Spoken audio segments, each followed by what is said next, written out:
Hi everyone, welcome back to another episode of Cover to Cover. You're here with Andrea and Morgan, and today we want to talk about the new illustrated Harry Potter, John Green's Turtles All the Way Down, the Book of Mormon, bookstores owned by authors, writing retreats, plus we have a top 10 list, so stay tuned. But first, we want to know why book covers in different countries look different.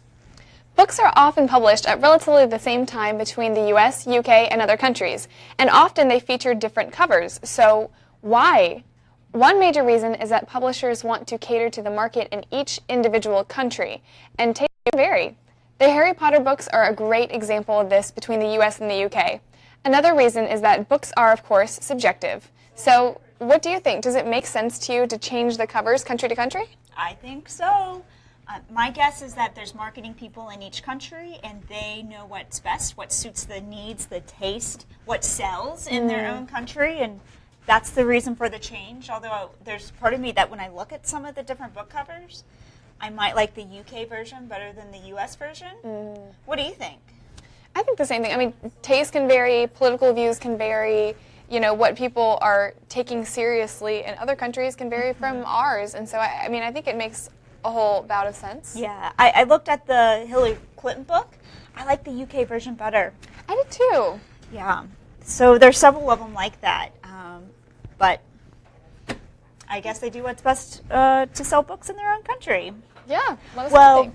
Let us know what you think, and if there's any that you prefer over one than the other. But anyway, speaking of books with different covers, Harry Potter and the Prisoner of Azkaban is getting a facelift with a new illustrated copy. That's right. Fans are so excited for the release of the illustrated version on October 3rd. And this week, we got a sneak peek at the Marauders map from the book, and it is amazing. The first two illustrated books have come out, and the last two in October. So hopefully we'll continue to release annually these books for the next 4 years or so.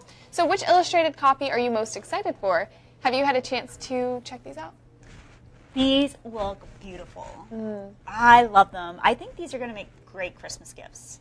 Definitely. And we'll have some links to you guys so you guys can get your own sneak peek. Yeah. Fans are super excited about this one. I know. Well, young adult readers have another book to look forward to with John Green's latest novel, Turtles All the Way Down. Yes, and this book is set for release on October 10th.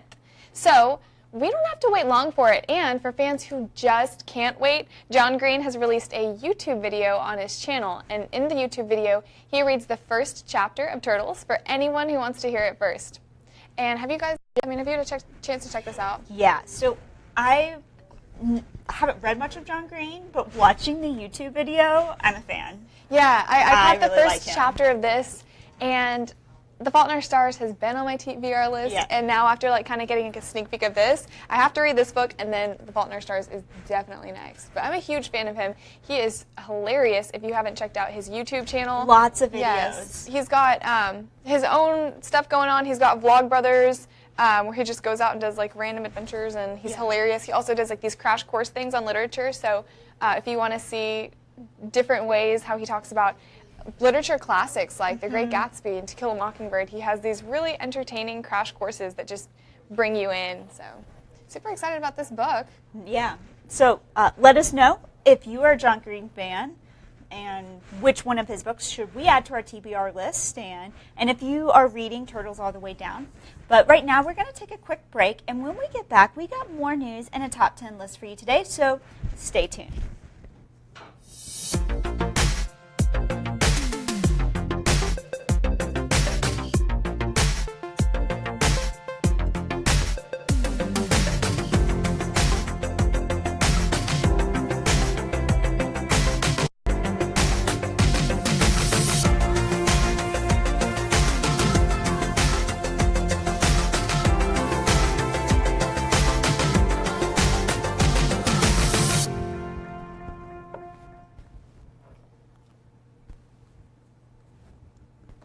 The Book of Mormon has set a new record as the most expensive manuscript ever sold, and we're not talking about the Broadway musical.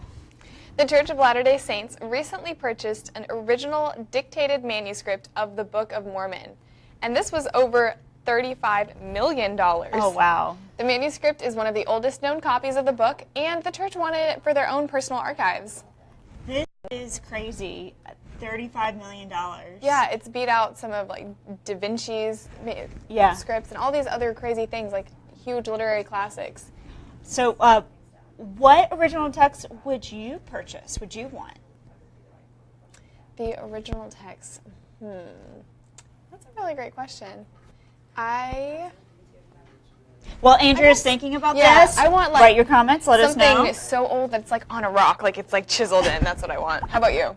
I like that. That's what I want too. Yeah. I'm going to go somewhere in the Middle East and find something like that. There's been lots of those. Oh, there's some. Sorry. I've gone to Israel, and I went to a place where they found these gold-plated manuscripts. Like, it's very short. Okay, that's what I want. I want those. Yes. Hang those on my wall. Let us know in the comments what you would love to have, and $35 million. What do you think, and how much you're willing to pay? How much are you willing to pay for a book? This is a good question. That's a lot of money. I don't know. Like, I feel like it would accidentally get lost, or like, I mean, I've moved around a lot, and we've had garage sale after garage sale, so I feel like it would accidentally get put in like the 10-cent pile, and then I'd feel terrible. I don't know. It's a lot of pressure. Girl, I don't even want to pay $20. I say go to the library and get it. Yeah, and then you have so to cheap. Take care of it so well, because then you can't get it moldy. You can't get it. I don't know. Yeah. So much stress. What do you guys think? Yeah. Well, you definitely won't be finding books that expensive in bookstores, but you might find some other treasures at this bookstore owned by a famous author. Author Anne Pratchett has written several best-selling books, including Commonwealth and Bel Canto, and you guys, she has a side hustle. Did you know this? Pratchett also owns her own bookstore called Parnassus Books in Nashville, Tennessee.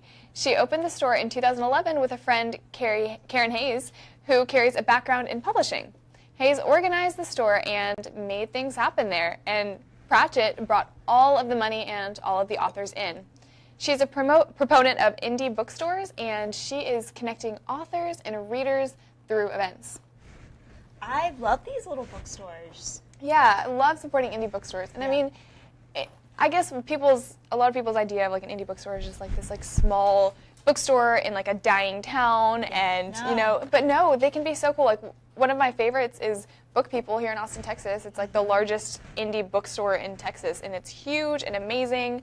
And I mean, I have to say, like, this is definitely going to be added to like my map, my road trip map is like this little Anne Pratchett bookstore. Can you imagine how cool it would be to go there? Yeah, I'm thinking about it now. I know I'm going to Lexington, Kentucky, which they have a very cool bookstore close to downtown. Cool. Across from some great fried chicken if you are in Lexington. I believe it's on Richmond Road, but I can't remember off the top of my head. No, it's on Tate's Creek Road. Sorry, if you're watching from Lexington, Kentucky, you probably know where I'm talking about. It's near Starbucks. All right. Anyway, it's so cute. Yeah, chicken, Starbucks, and then this bookstore. It's so chicken, cute. Starbucks, and books. That's all I need in life. That's all you need.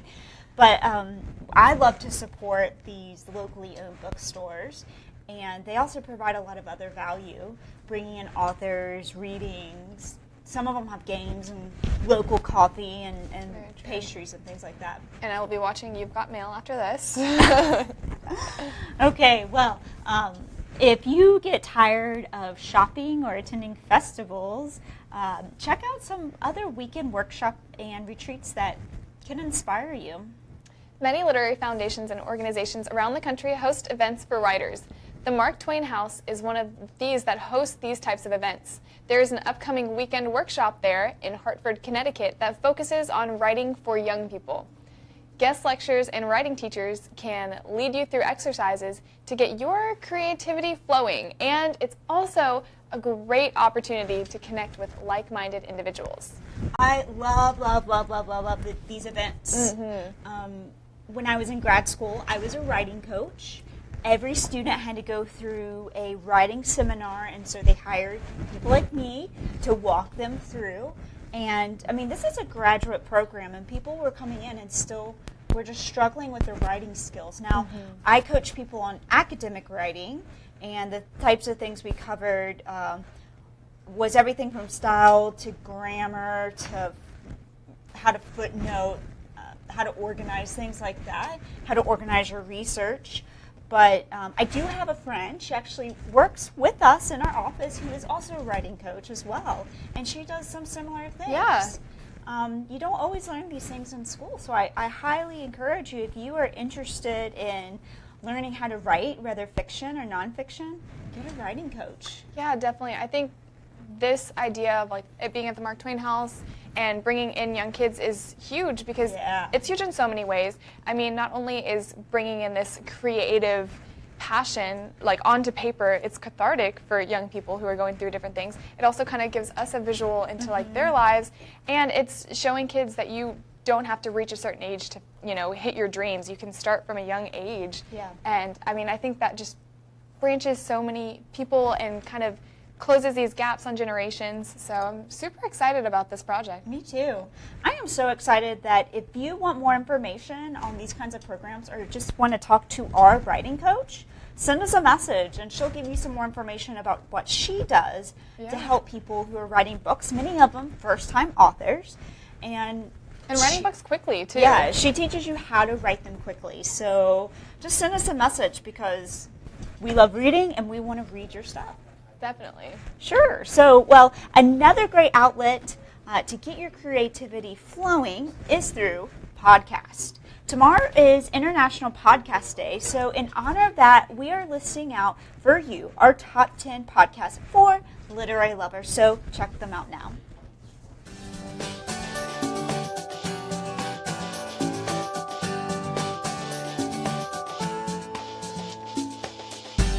Here are our top 10 podcasts for literary lovers. Number 10, the Greenlight Bookstore Radio Hour. This show features author spotlights from a little bookstore in Brooklyn, New York. They curate author interviews describing their latest works and other news. Number 9, Selected Shorts. This weekly show follows a theme each episode and features actors from stage, screen, and television reading short stories based on that theme. Co-hosts include writers, literary producers, and other interesting characters. Number 8, Slate's Audiobook Club. This is the easiest way to gather with critics and compare notes on new and classic works. Slate's critics publish episodes monthly, so you have time to catch up on their book club selection. Join in on the debating and deconstructing. Number 7, Dear Book Nerd. This bi-weekly podcast is brought to you by Book Riot and endeavors to answer your questions about life, love, and literature. Co-hosts rotate each week and the topics vary. Number 6, A Tiny Sense of Accomplishment. Authors Sherman Alexie and Jess Walter address literature, life happenings, and the state of the world in this conversational podcast featuring friends, guests, and more. Number 5, Lit Up. This is an interview-style conversation cast that features many well-known authors. Listen in for discussions on books, writers, life, love, and all things literary. Number 4, So Many Damn Books. This podcast is hosted from the Dam Library in Brooklyn, New York, where they talk all things literature, reading, publishing, and more. They'll give you the scoop on what's hot and address their personal TBR lists. Number 3, the New Yorker Fiction Podcast. This monthly podcast features readings and author conversations. It's hosted by the New Yorker fiction editor, Deborah Treisman, and features today's hottest authors. Number 2, Harry Potter and the Sacred Text. This podcast follows the Harry Potter series chapter by chapter, addressing life's big questions and examining the themes present on an instructive and inspirational level. And our number 1 pick is Overdue. This is a weekly podcast about all the books you've been meaning to read but haven't. Check out the upcoming month's reading list on their website and get ready to talk shop with 2 book lovers. Celebrate the world of literature by listening in to one of these great podcasts. You can find any of these shows through their websites, iTunes, or on your preferred podcast app. Happy listening. Well, we hope you enjoyed learning about some new podcasts that you guys can check out. And if we missed any of your favorites, then let us know in the comments. Do you have any favorites? I have really gotten into, I don't know, I'm still like new to the podcast world. Oh, okay. So some people prefer podcasts. Some people just prefer listening to books, audiobooks. Yeah. Yeah. Yeah, and I definitely like that too. But I think it's really cool when you can get an author's take on their book, and I don't know, it just kind of opens this whole new world. So I am late to the podcast bandwagon, but I am definitely on board right now. It's okay. Better late than never. Yeah. Well, podcasts are a great way for literary lovers to get caught up and to learn more. But if you are traditional. You can just go to the library and get some books, but make sure you return them. And as you were saying, better late than never has come full circle again with another tale of returning a book late. 78 years late to be exact. The Attleboro Library in Massachusetts received a late copy of The Young Lady at Home by T.S. Arthur, which was marked due on November 21st, 1938. At 10 cents a day for an overdue book, this mysterious patron has some money to cough up. When does the library just give up and say we're never going to get this book? See, that's what I always wonder. Like, do certain libraries have like a cap at a certain point where it's like, you know, after this amount of money you just... Actually, they do, because we've gotten really close to that. Yeah, you just pay for the book outright. Okay. But what if they can't track me down or find me, or I guess you can't check out more books. That's what it is. That's when you call the library police. They come to your door. You can't come in! Return your book! Exactly. Yeah. What's sad about this book, though, is, I mean, it got moldy and, you know, it was kind of contaminated, so they couldn't, you know, keep lending it out, so they had to get rid of this little book. So that person should have returned their book in 1938. But it was also during the Great Depression that they had borrowed it. So very, very interesting there. I mean, if this guy is going to pay out front, it's about $3,000. So.